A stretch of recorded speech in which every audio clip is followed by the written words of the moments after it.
Welcome back to the 6th video in this series. The whole goal of this mini program is to help you become a rapid learner so you can quickly master new information or pick up new skills.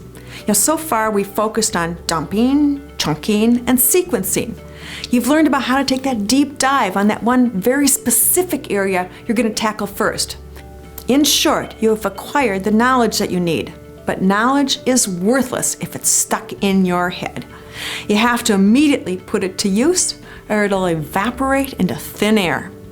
Up till now we've focused entirely on knowledge acquisition, and now it's time to turn that knowledge into action.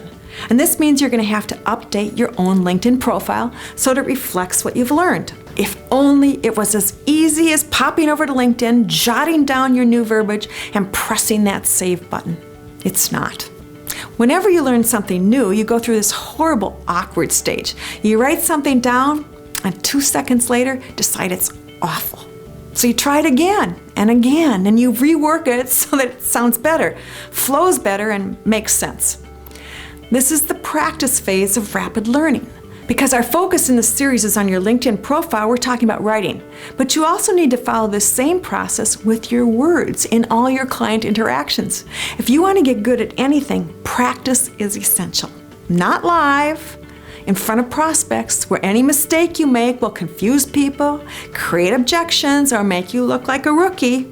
Instead, you need to practice first with yourself as you struggle to master how to use this new information you've learned.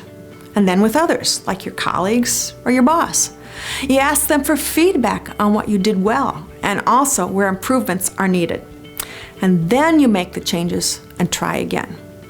Then finally, you're ready for prime time. Practice is tough, sometimes even brutal, but it's how you get better. So now back to your LinkedIn profile.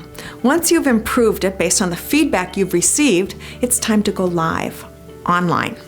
But before you do, make sure you turn off the updates feature.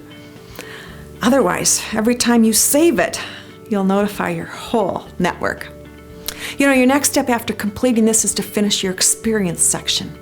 Again, from the prospect's perspective. And when you're done, you'll have a good LinkedIn profile that will serve you well as you reach out to connect with your colleagues, prospects, and customers.